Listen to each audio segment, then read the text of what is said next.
जब कभी पाकिस्तानियों ने गोरे से हाथ मिलाया तो पाकिस्तान में लाशें गिरी हैं। ये पाकिस्तान की तारीख है और आप पाकिस्तानी आप बेहतर जानती हैं मुझसे। जो पाकिस्तानी कहते हैं कि 80,000 लोगों का खून हो गया, कत्ल हो गया पाकिस्तान में, 80,000 जानों का हमने नजराना दिया in the war against terror. ये किसके लिए लड़ाई लड़ रहे थे? गोरे के लिए लड़ रहे थे ना, पैसा लेके। अगर मैं गलत बोल रहा हूं तो आप टोकिए मुझे, आप रोक सकती हैं मुझे, पर ये तो आपने अपने लोग मरवा दिए पैसे के लालच में, गोरे का काम करके। फिर गोरे से हाथ मिला के क्यों खुश हो रहे हैं? उसको तो काम है ना, जर्मनी को आपसे काम है। वरना जर्मनी को ये है कि जितने जर्मनी के साथ जिन अफगानों ने काम करा था, जो अभी तालिबान के रजीम के अंडर है, तो जर्मनी के आर्मी ने कुछ प्रॉमिस करी होगी उनको, तो उनको वहां से निकाल के और उनको जर्मनी में सेटल करना है। ईरान से वो आ नहीं सकते, पाकिस्तान एक नेचुरल एरिया है जहां से वो लोग आ सकते हैं, तो पाकिस्तान से रिक्वेस्ट करें, ये आप कर दीजिए। पाकिस्तान ने ये बोला कि ठीक है साहब, आप एक काम करिए, हम आपके बंदे निकलवा देते हैं वहां से, जो अफगान है, जो आपके साथ थे, आपके दोस्त थे, आपके साथ काम करा था जिन्होंने 20 साल, हम उनको वहां से निकालवा देंगे। आप जरा कश्मीर के बारे में एक बात बोल दीजिए। ये मुझे लॉजिक ही समझ में नहीं आया। आप इतना बड़ा काम कर रहे हैं, पाकिस्तान इतना बड़ा काम कर रहा है जर्मनी का, जैसा मैंने मीडिया में पढ़ा, इंडियन मीडिया में, कि इतना बड़ा काम हो रहा है वहां पे कि जर्मनी के लोग, तो पाकिस्तान को कुछ अच्छी चीज मांगनी चाहिए ना। कश्मीर के बयान से क्या हो जाएगा? मैं कह रहा हूं सारे जर्मनी के जितने भी 10-15 करोड़ लोग हैं, जितने भी, मुझे नहीं पता कितने जर्मनी, सारे सर के बल खड़े हो गए। फिर क्या हो जाएगा कश्मीर के बारे में? वो गाना गाना शुरू कर दें उर्दू में कि कश्मीर बनेगा पाकिस्तान, कश्मीरियों से नाता क्या, ला इलाहा इल्लल्लाह, डेली कव्वाली गाएं सारे जर्मन। फिर क्या हो जाएगा आरजू जी?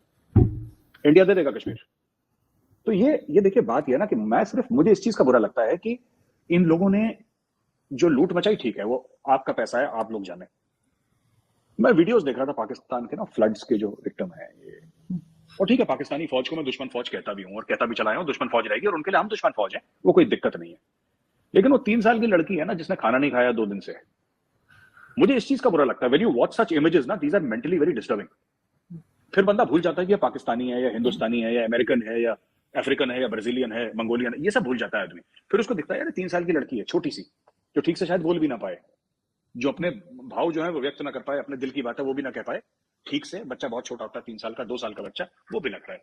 ये लोग 10-10, 15-15 हजार डॉलर एक रात का जो स्वीट है किसी टॉप 5 स्टार होटल में रह के, मतलब मुझे समझ में नहीं आता। शायद मुझे इसलिए थोड़ी सी वो है मुझे, और मुझे हैरानी नहीं है कि ये लोग ऐसा काम कर रहे हैं, क्योंकि आज से नहीं, ये तो 70-75 साल से काम कर रहे हैं, लूटपाट करते चले आ रहे हैं।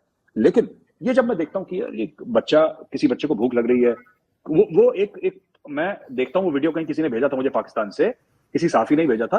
वो एक बंदा है 22-23 साल का, उसके माँ बाप, वो माँ बाप को 1 महीने से देखा ही नहीं उसने अपने माँ बाप को। वो फोटो दिखा रहा है, ऐसी जो पुराने टाइप की फोटो नहीं होती फ्रेम वाली, वो फोटो दिखा रहा है, ये मेरे माँ बाप है, अगर किसी ने मेरे अम्मी और अब्बू को देखा है तो आप बता देना। ऐसे ऐसे केस है, और ये केस भारत में भी हो चुके हैं। जब भारत में बाढ़ आई थी नॉर्थ ईस्ट में, जब बंगाल में एक जमाने में आती थी, अब तो भारत में इतने डैम बन गए हैं कि बाढ़ काफी कंट्रोल कर लिया। आती है इंडिया में भी, बट काफी हद तक कंट्रोल कर ली। साकिब निसार पैसे खा जाता है डैम के। यार ये तो अजीब सी चीज है ना, ये मतलब चीफ जस्टिस ऑफ पाकिस्तान कहता है मैं डैम बनाऊंगा। अरे आपका काम कानून का है, आप डैम कहां से बना रहे हो? उसने डैम के पैसे लिए, डैम के पैसे खा गया, कोई डैम है नहीं। क्या डैम कहां, कह रहा है ही नहीं डैम। तो ये चीज थोड़ी सी, और जब मैं बच्चों को देखता हूँ, बुजुर्गों को देखता हूँ ना, तब मैं थोड़ा सा डिस्टर्ब हो जाता हूँ कि यार ये लोग कर क्या रहे हैं, ये तो अजीब टाइप की हरकतें हैं इनकी। लेकिन आप जैसे कह रहे हैं कि जर्मनी वाले जो है पाकिस्तान से मदद मांग रहे हैं अफगानिस्तान के लिए, तो अफगानिस्तान के साथ तो वैसे ही हमारे टर्म्स अब काफी खराब हो चुके हैं। वो तो चाहे वो क्रिकेट मैच हो या कहीं हो, आपस में भी एक दूसरे को मारने खड़े हो जाते हैं। तो वो कैसे कोई काम करने देंगे, कैसे पाकिस्तानियों को आने देंगे? वो पहले वाला माहौल तो नहीं है। आरजू जी, जर्मनी के पास कोई ऑप्शन नहीं है। ईरानियों को तो बोल नहीं सकते भाई, या तो ईरानियों को बोलो, ईरान के ऊपर दुनिया भर के सैंक्शन से, बोलना तो पाकिस्तान को ही है। और आज भी पाकिस्तान के कुछ ना कुछ तो बातचीत है वहां पे, अफगानिस्तान के अंदर तालिबान के साथ, हकानी नेटवर्क के साथ पाकिस्तान की जान पहचान है। तो लोग फिर अपना वो बाजी लगाते हैं कि यार तुम ही मदद कर दो, यार कुछ तुम ही कुछ कर दो हमारे लिए। और पाकिस्तान ने किस तरीके से बेचा होगा मामला, पाकिस्तान ने जिस तरीके से भी बेचा होगा, वो किस तरीके से, कुछ तो बोला होगा, नहीं नहीं हम कर देंगे। पाकिस्तान ने ये चीज तो चाइना को भी बोली थी, जब चाइना ने बेचारा ने गलती से अनाउंस कर दिया था कि हम सी पैक को अफगानिस्तान से भी ले जाएंगे। याद है आपको, बीच में बात चली थी बड़ी, जब सी पैक अफगानिस्तान, जो पाकिस्तान ने बोला था अफगानिस्तान की हम आपको गारंटी देते हैं, हमारी गारंटी है, अफगानिस्तान अपना अपना 5वां सूबा है, आइए आप मौत से आइए अफगानिस्तान में। मगर वो वक्त और था। अब तो इनको अच्छे से मालूम है कि जो अफगान गवर्नमेंट है, और चाहे टीटीपी हो ग्रुप उनका, चाहे वो मेन गवर्नमेंट हो, कोई भी यानी आम आदमी भी जो है वो भी पाकिस्तान से किसी ना किसी वजह से नाराज है। तो इनका उतना होल्ड अप नहीं रहा है कि ठीक है ये जरूर बता सकते हैं, जैसे जवारी के बारे में कहा जा रहा था कि वो कहाँ है क्या है, ये सब हो सकता है, लेकिन लोगों को निकाल के ले आना ये एक नहीं, मुश्किल काम है। आरजू जी बिल्कुल आप ठीक कह रही हैं और मैं आपकी बात काट नहीं रहा, मैं आपकी बात को गलत नहीं कह रहा, आपकी बात बिल्कुल सही है। But fact of the matter is कि पाकिस्तान ने कुछ ना कुछ तो बेचा है ना जर्मनी को, कि हम कर देंगे, आप फिक्र मत करिए। उन्होंने बेचा कुछ ना कुछ, तो वो माल बिक गया। उसके एवज में इन्होंने 10 मिलियन यूरो पकड़ लिया और उसने कश्मीर कश्मीर कर दिया। यहाँ पे अखबारों में आपका है कि मेजर डिप्लोमेटिक विक्ट्री। मतलब भारत में हम पता है जीत किसको कहते हैं? अगर मेजर डिप्लोमेटिक विक्ट्री अगर भारत की न्यूज़पेपर कोई बोलेंगे कि डॉक्टर जयशंकर गए थे, जबकि जयशंकर साहब और इसकी कोई तुलना नहीं है, वो तो बड़े मजे हुए खिलाड़ी हैं और ये तो अभी बेचारा अभी इसने करियर ही शुरू करा है।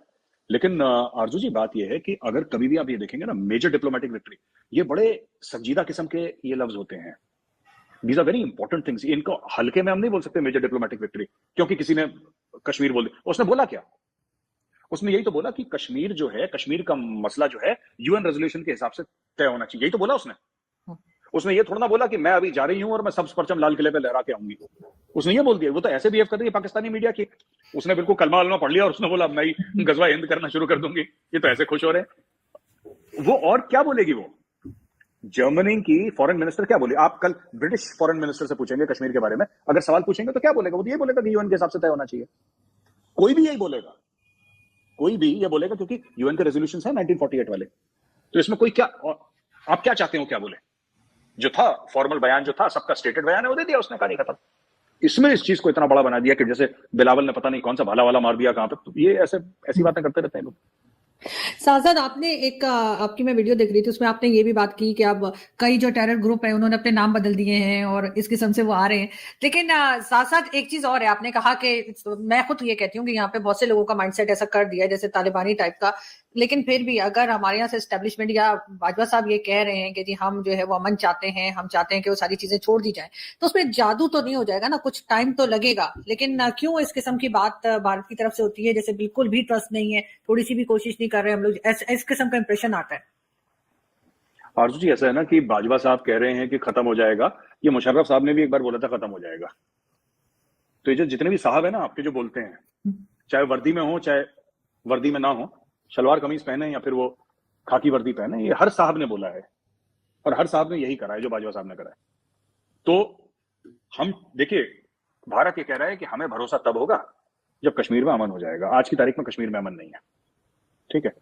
और ये भी चीज है कि कश्मीरी टेररिस्ट भी हैं। हम ये नहीं कहते कि जो भी टेररिस्ट एक्टिविटी है वहां पे वो पाकिस्तान ने ही पार आके करी है, ऐसा नहीं है। क्योंकि इन्फिल्ट्रेशन ग्रिड इतनी मजबूत है कि अब बहुत कम हो गया इन्फिल्ट्रेशन। एक हमारे टाइम पे तो ऐसे खुले पैदल चल के आते थे, हाईवे में गाड़ी चला के टाइप्स, नॉट हाईवे पर, जंगल वंगल के रास्ते पे।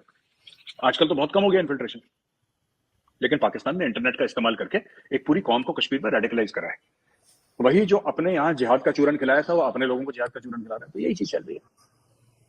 अब टाइम लगेगा ना इसको जाते जाते, लेकिन जो आप कह रहे हैं टाइम लगेगा आरजू जी, उसमें जाने तो हिंदुस्तानी जा रही है ना।